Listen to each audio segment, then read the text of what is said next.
Alright, so welcome back to Dominion Menagerie Part 5. So, let's get started. So here we have the Fisherman.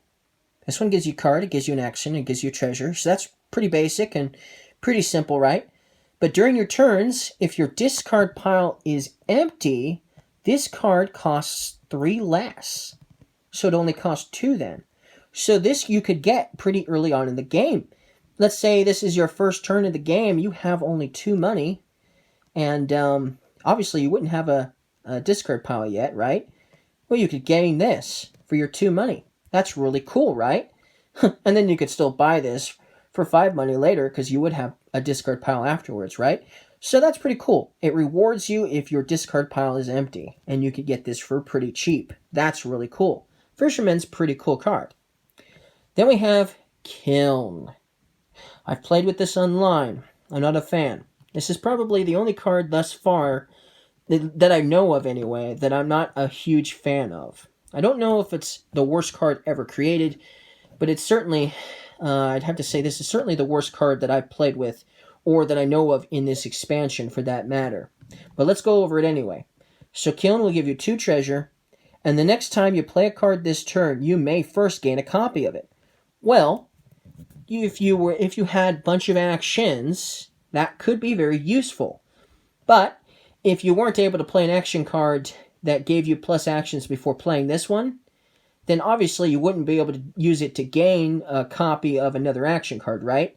Now, you could potentially still gain a copy of a treasure during your buy phase, but you would have to remember whatever treasure cards you play first, you would get the copy of. So if you played a copper first, you're going to get a copper. You could gain a copper, but you wouldn't be able to use this for the gold. So you'd have to make sure you used the treasure first that you wanted, like a gold or a silver or something like that, to gain a copy of it.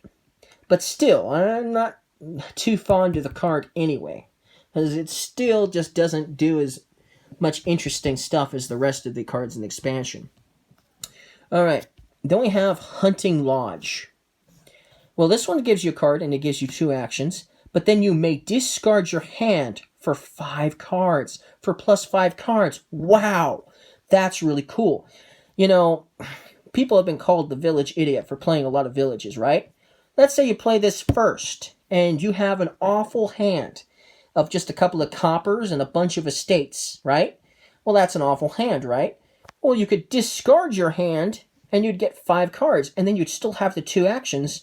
So then maybe you'd have an action card or 2 in those 5 cards, and you get to play them. That is definitely a really cool card. And I like that one a lot. The Hunting Lodge. That's really cool. And it costs 5, obviously.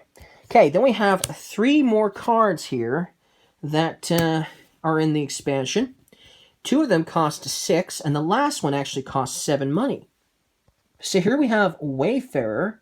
This one is going to give you plus 3 cards, and then you may gain a silver. Now, I don't think I'll ever say may. I'm always going to gain the silver. Probably. But you may if you want to. You don't have to. But here's why you would want to. This has the same cost as the last other card gained this turn, if any.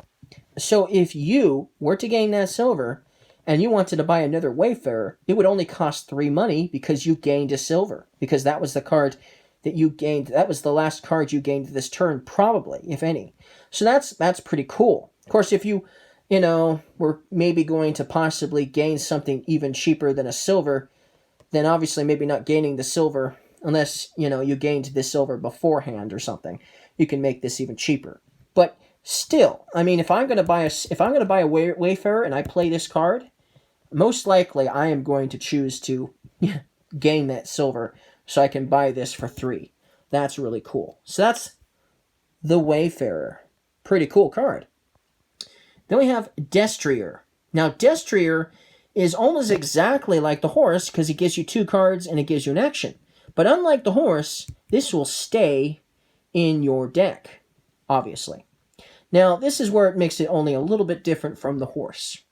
During your turns, this costs 1 treasure less per card you've gained this turn. So if you've gained a few cards, you could buy this for really cheap. That's really cool.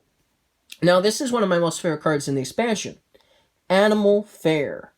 And it costs 7. But you know what? I have never bought this for 7 money. Never, ever. Never have ever bought this card for 7.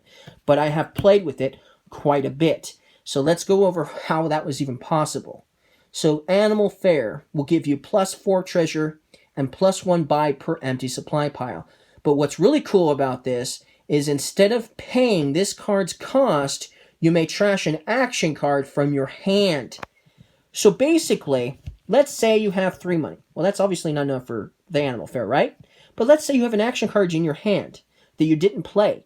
You could trash the action card instead of using money to gain this card during your buy phase.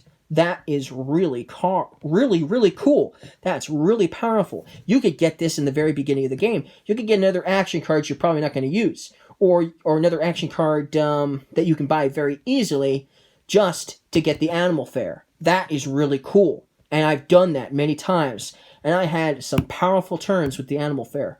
I always had 4 money. That was awesome. Every time you play it, you have 4 money. That is cool. So Animal Fair is definitely one of the coolest cards in this expansion. But that's it for the action cards in the supply. Now, let's get started with the events. And let's go over the events that give you horses first, or work with horses. So this one costs 2, and it's called Ride, and you'll gain a horse. That's pretty cool. Okay. Then we have Bargain. Now this one costs 4, and you'll gain a non-victory card let's fix that. A non-victory card costing up to 5, and then each other player gains a horse. So that's pretty interactive. You can get a card costing up to 5 as long as it's not a victory card. And then for the price of 4 money. But then each other player is going to get a horse too. So that's a bargain for your opponents, I mean. Okay, then we have Demand. This one costs 5. Gain a horse and a card costing up to 4, both onto your deck. That's really cool. For 5 money, you could get a horse and a costing card up to 4 and put them both onto your deck. So that's really cool. So that's Demand. Then we have the Stampede. This one costs 5. If you have 5 or fewer cards in play, gain 5 horses onto your deck. Wow, that's cool. So if you didn't have if you had like a gold and a couple of coppers and you didn't play any action cards that turn, well, that's less than 5 cards in play, right? So that's only actually 3 cards in play. If you bought this for 5 money, you could get 5 horses onto your deck. Wow. Powerful that would be a very powerful next turn for sure. 5 horses? Wow. Okay, then we have the regular events. Let's get some of these going. Here we have the Alliance, and this one costs 10 money, and this is one of the coolest events there is. So for the purchase of 10 money for this event, you will gain a province, a duchy, an estate, a gold, a silver, and a copper. Wow, that is powerful. You may not want the copper, and you may not want the estate, and you might not even want the silver. But you're basically, for the price of 10, you're basically getting something that if you were to buy that province and a duchy and an estate, that would cost you like what? 13, 14 treasure altogether, I think. Province is 8, the duchy is 5, so that would be 13 and 14 for the estate. So it would normally cost you 14 money to get those victory cards, and this one's letting you do it for 10 money. That's really powerful. But you're also going to get a gold and a silver and a copper to boot. So you're going to get a gold and you're going to get a silver. So that's really cool. So yeah, you might get a card or two you don't want, but that evens out because you're also going to get a whole bunch of other cards you will want. You will want the gold. You will want the province. You will most likely want the duchy, and you will probably want the silver. So that's really cool. And if you're playing with exiling, you could always exile that copper and that estate and that duchy, maybe even the duchy, who knows, later. So that's really cool. All right. Then we have Reap. Oh, and there might even be a way to even exile that province later too. So who knows? All right, reap. And this one costs 7. Gain a gold, set it aside. If you do, at the start of your next turn, play it. That's really cool. So for 7 money, you're going to get that gold, you're going to set it aside, and you're going to have that gold at the start of your next turn to play. That's pretty cool. Reap what you sow. I like that. That's really cool. Reap. All right, and let's see here. Let's continue in the next video.